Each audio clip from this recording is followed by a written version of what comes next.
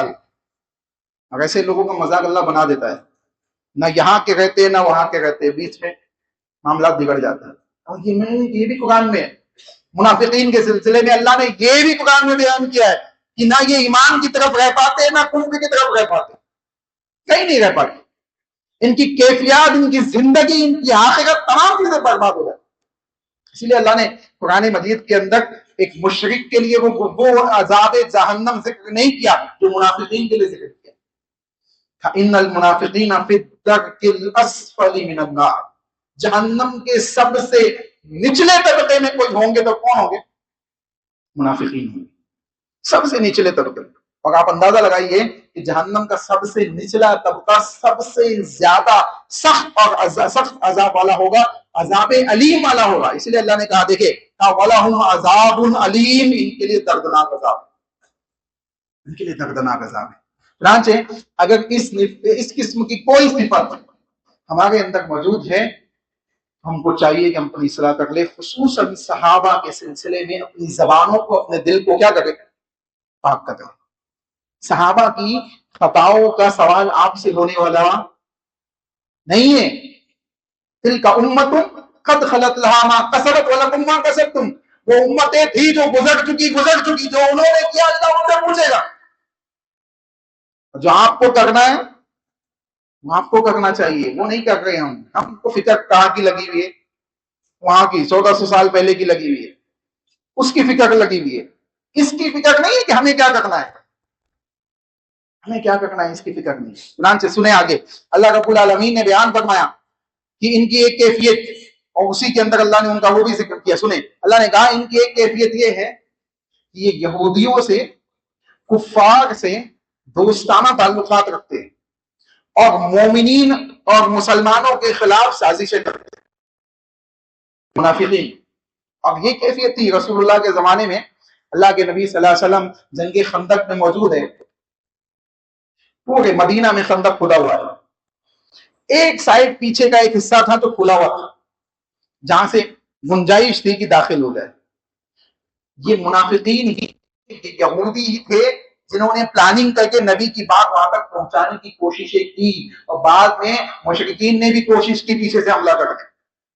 یہ ایک واقعہ نہیں ہے، ایسے کئی واقعات آپ کو مل جائیں گے کہ ان منافقین نے ہر مقام پر رسول اللہ صلی اللہ علیہ وسلم کے مقابلے میں، نبی کے صحابہ کے مقابلے میں کفار اور یہودیوں کی مدد کی، تعاون کیا، اور ان کی مدد اور تعاون کو اچھا سمجھا۔ تو کیا کہا، سنیں، اللہ نے کہا تبشر المنافقین بان لهم عذابا علیما، ان منافقین کو خوشخبری دے دو، ان منافقین کو خوشخبری دے دو. کس چیز کی؟ جنت کی؟ نہیں، ان کو خوشخبری دو. کس کی؟ بِأَنَّ لَهُمْ عَذَابًا أَلِيمًا، ان کو ہم دردناک عذاب کے اندر ڈالنے والے ہیں. ان کو اس کی خوشخبری پہنچا دو. اللہ اکبر. عذاب اور عذاب کے ساتھ خوشخبری. کیسا غضب اللہ کا ہے. دیکھیں کہ اللہ غضب میں آیت بیان کر رہا ہے اور آیت کا پہلا جملہ خوشخبری ہے. کہا کہ ان کو اس چیز کی خوشخبری دے دو. جیسے ہم غصہ ہوتے ہیں، بعض اوقات انسان غصہ ہوتا ہے تو کیا کہتا ہے؟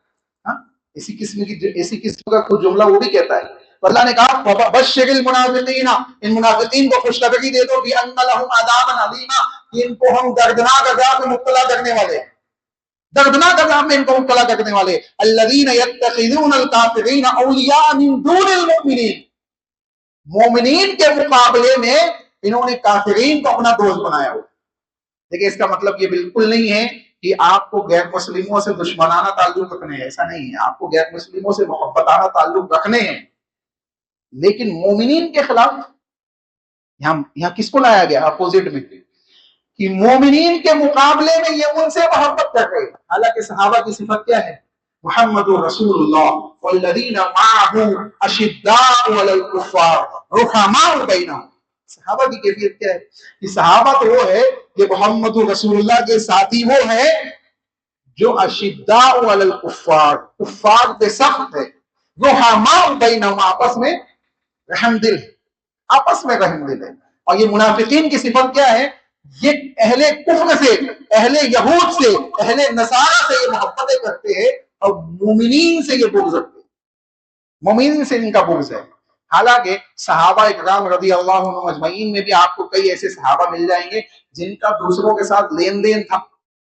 وہ دعوت و تبلیغ کے معاملات غیر مسلموں کے ساتھ کرتے تھے، ان کو دعوت دیتے تھے، ان کے سامنے دین کو پیش کرتے تھے، اور یہ ان کا حق ہے، یہ ان کا حق ہے. آج ہم دعوت نہیں دے رہے ہوں گے، دین ان تک پہنچانے گئے اور ہم کہہ گئے کہ ہمارے خلاف ایسا کر رہے ایسا کر رہے. ان کو معلوم ہی نہیں ہے، ان کو پہنچایا نہیں ہم نے.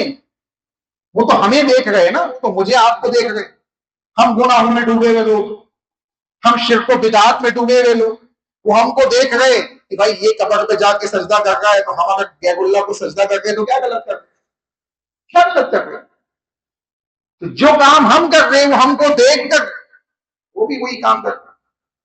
اس بات کو سمجھ لیں کہ اگر ہم صحیح معنوں میں توحید پہ قائم ہو جائے، صحیح معنوں میں رسول اللہ کی اتباع کے ساتھ زندگی گزارنے لگے، میں آپ ہم سب، میں اس میں داخل ہوں، آپ اس میں داخل ہیں، نیچے بیٹھی ہوئی مائیں اور بہنیں اس میں داخل ہیں، ہم سب اگر اس بات کا عزم کر لیں کتاب و سنت کو اپنی زندگی کا لاہ عمل بنانا ہے، یقین جانیے آپ کو دیکھ کر وہ مسلمان ہو جائیں گے. صحابہ اکرام رضی اللہ عنہم اجمعین کو دیکھ کر، ان کے معاملات کو دیکھ کر لوگ مسلمان ہوئے. اسلام کسی سے جنگ و جدال سے نہیں پھیلا ہے. جہاں جہاں صحابہ گئے ان علاقوں میں صحابہ اکرام رضی اللہ اجمعین کے معاملات کو دیکھ کر لوگوں نے ان کے دین کو قبول کر لیا کہ اگر یہ ایسے لوگ ہیں تو ہم اس دین میں آنا چاہتے ہیں، اس دین میں آنا چاہتے ہیں. ہاں ایسے تھوڑی نا ہے. چنانچہ معلوم پڑ رہا ہے کہ یہ منافقین کے سلسلے میں آیت ہے جس میں اللہ نے کہا کہ منافقین کیا کرتے ہیں؟ مومنین کے مقابلے میں اہل کفر کو زیادہ پسند کرتے ہیں. اور یہی چیز آپ دیکھ لیں، ان کی یہی صفت کی وجہ سے ان کا حال کیا ہوتا ہے. سنیں اللہ نے آگے کی آیت میں بیان کیا، کہا الم تر الی الذین تولوا قوما غضب اللہ علیہم ما هم منکم ولا منهم وَيَحْلِفُونَ عَلَى الْكَذِبِ وَهُمْ يَعْلَمُونَ. کیا کہا؟ سنیں وہ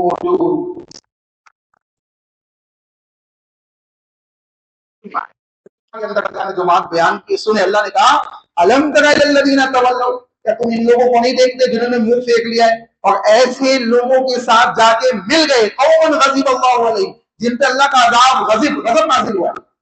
اللہ کا غضب کن پہ نازل ہوا؟ یہودی ہو گئی. اللہ کے غضب کے یہ مستحق ہوئے ہیں، ان کے ساتھ جا کے یہ مل گئے. کون؟ منافقین. یہ منافقین ان سے جا کے مل گئے. باہم منکم، یہ نہ تم میں سے ہے، ولا منہم، نہ ان میں سے ہے، نہ ادھر کے ہیں نہ ادھر کے. یہ منافقین نہ ان میں سے ہے نہ تم میں سے ہے. اللہ اکبر. قرآن مجید کی آیت ہے. نہ تم میں سے نہ ان میں سے. وَيَحْلِفُونَ عَلَى الْكَذِبِ, اور یہ قسم کھاتے, یہ جھوٹی قسمیں کھاتے. وَهُمْ يَعْلَمُونَ, حالانکہ یہ جانتے کہ ہم جھوٹی قسمیں کھاتے. اس کا مطلب جانتے بوجھتے ہوئے جھوٹی قسمیں کھانا بھی منافقین کے علاوہ. اللہ اکبر. آج ہمارے یہاں قسم بھی عام بات ہے. ہر بات میں اللہ کی قسم, اس کی قسم, اس کی قسم. اللہ کے علاوہ کسی کی قسم کھانا جائز نہیں. اللہ کے علاوہ کسی کی قسم کھانا جائز نہیں ہے. اگر آپ کو قسم کھانی ہی ہے تو اللہ کی کھائی, اور وہ بھی سچے معاملے میں, جھوٹے معاملے میں نہیں. اگر آپ جھوٹے معاملے میں قسم کھا گئے تو پھر آپ کی پکڑ ہونے والی ہے. اس کے بعد آخری چیز, اللہ رب العالمین نے ان کی ایک بہت بڑی صفت بیان کی ہے. آپ دیکھیں یہ جتنی چیزیں ابھی پیچھے بیان کی گئی, پچھلے جمعے میں 6 چیزیں اور ابھی تقریباً 3-4 چیزیں ابھی بیان کی گئی, ان تمام چیزوں کو سامنے رکھے اور اس آیت کریمہ کو سنیں. یہ سورہ توبہ کی آیت ہے, آیت نمبر 67 ہے. اللہ رب العالمین نے جو بات بیان کی ہے کہ بالکل مومنین کے اپوزٹ ہے. مومنین کے اپوزٹ. کنتم خیر امۃ اخرجت للناس تأمرون بالمعروف وتنہون عن المنکر. مومنین کی صفت تو یہ ہے کہ وہ بہترین امت ہے جن کو اللہ نے نکالا ہے, پیدا کیا ہے. کس کے لیے؟ تاکہ یہ نیکیوں کا حکم دے اور گناہوں سے روکے لوگوں کو. ہاں, اس چیز کے لیے ان کو پیدا کیا گیا. اللہ نے منافقین کی صفت بیان کی. المنافقون والمنافقات بعضهم من بعض یأمرون بالمنکر وینہون عن المعروف. یہ منافقین وہ لوگ ہیں جو گناہوں کا حکم دیتے ہیں, گناہوں کی طرف بلاتے ہیں, گناہوں کی دعوت دیتے ہیں. وینہون عن المعروف, اور نیک کاموں سے تم کو روک دیتے ہیں. نیک کاموں سے روکنے والے, نیک کاموں سے بہکانے والے لوگ ہیں. نیک کاموں سے روکنے والے لوگ. آپ اندازہ لگائیے, اب اگر کوئی صحابہ کے خلاف بغض و حسد کی دعوت دے رہا ہے تو یہ نیک کام ہے کہ گناہ کا کام ہے؟ میں آپ سے پوچھ رہا ہوں, بتائیے, نیک کام ہے کہ گناہ کا کام ہے؟ گناہ کا کام ہے. اللہ کہہ رہا ہے یہ منافقین گناہ کے کاموں کی دعوت دیتے ہیں اور نیکیوں سے کیا کرتے ہیں؟ روک دیتے ہیں. جب آپ صحابہ کے خلاف بولو گے تو ایٹومیٹکلی آپ نیکیوں سے روک جاؤ گے, ایٹومیٹکلی روک جاؤ گے. کہا نیکیوں سے روکنے کا کام کرتے. ٹھیک ہے, وہ آگے کہا وَيَقْبِضُونَ أَيْدِيَهُمْ نَسُوا اللَّهَ فَنَسِيَهُمْ إِنَّ الْمُنَافِقِينَ هُمُ الْفَاسِقُونَ. اللہ نے کہا کہ یہ اللہ کو بلا چکے ہیں, اللہ رب العالمین ان کو بلا چکا ہے. ہاں, اللہ ان کو بلا چکا ہے. اور فَنَسِيَهُمْ, انہیں تم بھی بھول جاؤ. اور سنو, إِنَّ الْمُنَافِقِينَ هُمُ الْفَاسِقِينَ, یہ منافقین فاسق لوگ ہیں, فاسق لوگ ہیں, گنہگار لوگ ہیں. کتنا ہی نیک دکھ جائے کوئی منافق دکھنے میں تو نیک ہی دکھے گا. اللہ کے نبی صلی اللہ علیہ وسلم نے اہل خوارج, جو خارجی قسم کے لوگ ہوتے, ان کی صفت کیا بیان کی کہ تم ان کی نمازوں کے سامنے اپنی نمازوں کا ہلکا سمجھو, ان کی کتاب اللہ کی تلاوت کے سامنے اپنی تلاوت کو ہلکا سمجھو گے, ان کے سجدوں کے نشانات اور ان کے دیگر چیزوں کو دیکھ کر تم یہ سوچو گے کتنے بڑے عابد اور زاہد لوگ ہیں, کتنے بڑے. صحابہ سے کہا جا رہا ہے, ہم سے نہیں, ہم تو ایسے ہی گنہگار لوگ ہیں. نبی صحابہ سے کہہ گئے کہ صحابہ تم خوارج کو دیکھو گے تو یہ ایسے لوگ ہیں کہ تم ان کو دیکھ کر اپنی نمازوں کو کم سمجھو گے, اپنی تلاوت کتاب اللہ کو کم سمجھو گے, اپنی تہجد کو کم سمجھو گے, اپنی عبادات کو کم سمجھو گے, اپنے روزوں کو کم سمجھو گے. حالانکہ یہ خوارج جن کی نمازیں تمہیں اپنی نمازوں سے بہتر دکھائی دیتی ہیں, جن کے صدقات تمہیں اپنے صدقات سے بہتر دکھائی دیتے ہیں, جن کے نیک اعمال تمہیں اپنے نیک اعمال سے زیادہ اچھے دکھائی دیتے ہیں, یہ خوارج دین سے ایسے نکل جائیں گے جیسے تیر کمان سے نکلتا ہے اور شکار کو چیرتا ہوا دوسرے قسم نکل جاتا ہے, ویسے ہی دین سے نکل جائیں گے. یعنی اگر کوئی بہت اچھا دکھ رہا ہے, عبادات بہت اچھی کر رہا ہے, سب کو دکھ رہا ہے, تو ہم یہ نہیں کہہ سکتے کہ جنتی ہے. اور کوئی گنہگار دکھ رہا ہے تو یہ نہیں کہہ سکتے کہ وہ جہنمی ہے. کہنے کا حق نہیں ہے ہمیں, اور ہم کہتے بھی نہیں. الحمدللہ ہم کسی کے اوپر جنت جہنم کا فیصلہ کرنے کے لیے کھڑے نہیں ہوتے, لیکن اس بات کو سمجھ لے کہ انسان نیکیوں کی طرف آئے, نیکیوں کی طرف بڑھے, نیکیوں کے ساتھ زندگی گزارے. اور اگر اس کو یہ سمجھ میں آتا ہے کہ میرے اندر نفاق کی کوئی چیز موجود ہے تو نفاق کی اپنی ان صفات کو نکال دے, نفاق کی ان چیزوں کو ختم کرے اور ان کو ختم کرنے کے لیے اللہ سے مدد مانگے, اللہ سے مدد مانگے, اللہ سے دعائیں مانگے کہ اللہ رب العالمین یہ نفاق کی جو چیزیں میرے اندر آ گئی ہے, جو میرے گناہوں کی وجہ سے, گناہوں کے سبب میری زندگی کے اندر داخل ہو گئی ہے, اللہ تو میری مدد فرما کہ اس کو میں اپنی زندگی سے نکال پھینکوں اور ایمان میں اضافہ کروں, ایمان میں اضافہ کروں. یہ اصل چیز ہے. انسان کو چاہیے کہ وہ اپنی غلطی کو سمجھ لے اور رجوع کر دے. رجوع کرنے والا انسان کامیاب ہے, کیونکہ اللہ نے کہا, دیکھیں آخری چیز میں بیان کر کے بات ختم کر دوں, اللہ نے کہا قد افلح من تزکا, جس نے تزکیہ کیا وہ کامیاب ہو گیا. انسان ہے بھائی, ہم آدم کے بیٹے ہیں نا, آدم سے غلطی ہوئی, ابلیس سے بھی غلطی ہوئی, آدم سے غلطی ہوئی, ابلیس سے بھی غلطی ہوئی. حضرت آدم کو کہا پھل نہیں کھانا, نہیں کھایا, کھا لیا. ابلیس سے کہا سجدہ کرنا, اس نے نہیں کیا. دونوں سے غلطی ہوئی, دونوں سے غلطی ہوئی نا. حضرت آدم نے کیا کیا؟ توبہ کی, رجوع کیا. اور ابلیس نے کیا کیا؟ اپنی غلطی پہ اڑ گیا, اپنی غلطی پہ اڑ گیا. تو اللہ نے اس کو ذلیل کر دیا قیامت تک, قیامت تک کے لیے ذلیل کر دیا. اور آدم علیہ السلام اور آدم علیہ السلام کی ذریت کو فضیلت دے دی کہ ان کو ان کے اولادوں میں اللہ نے نبیوں کو پیدا کر دیا. اور کہا جو نیک صالح ہو کے زندگی گزارے گا اس کو جنت دے دوں گا. یہ ہے توبہ, یہ ہے رجوع. انسان اگر دیکھ رہا ہے کہ کچھ کمی بیشی آ گئی ہے, ٹھیک ہے, اوکے, لیکن اب من تزکا, کامیاب وہ ہوگا وہ تزکیہ کرے گا, تزکیہ کرے گا, اپنا محاسبہ کرے گا, اپنا جائزہ لیتے رہے گا اور غلط چیزوں کو نکال دے گا اور صحیح چیزوں کے اندر اضافہ کرے گا. جیسے بزنس میں کرتے آپ, نفع نقصان دیکھ رہے, اگر پچھلے مہینے میں زیادہ نفع ہوا تھا, اس مہینے میں نقصان کیوں ہوا, یہ غلطی ہوئی ہے اس لیے نقصان ہوا, چلو اس کو ختم کرو, اگلے مہینے میں صحیح ہو جائے گا انشاءاللہ. یہ کیا ہے؟ یہ تزکیہ ہے. صحابہ کیا کرتے تھے؟ رات میں جب بستر پہ جاتے تو محاسبہ کرتے کہ ہم نے کتنی نیکیاں کی ہے, کتنے اچھے کام کیے, کتنی غلطی ہم سے ہو گئی ہے. ہم میں سے کتنے ہیں جو محاسبہ کر رہے ہیں, اپنا زندگی گزر رہی ہے, بس جیسے چوپایوں کی گزر رہی ویسے ہماری گزر رہی, محاسبہ نہیں ہوگا. اللہ ہم سب کو محاسبے کی توفیق عطا فرمائے, تزکیہ نفس کی توفیق عطا فرمائے, اس بات کی توفیق دے کہ ہم اپنی غلطیوں کی اصلاح کر سکیں, اپنے گناہوں سے لوٹ سکیں, اپنے گناہوں سے توبہ کر سکیں. اللہ ہم تجھ سے دعا کرتے ہیں کہ گناہوں کے جو راستے کھلے ہوئے ہیں اس کو بند فرما دے. اے اللہ ہمیں گناہوں سے بچنے کی توفیق عطا فرما دے, ہمیں گناہوں سے بچنے کی توفیق عطا فرما دے, ہمیں نیکیوں کی طرف لوٹنے کی توفیق عطا فرما دے. اے اللہ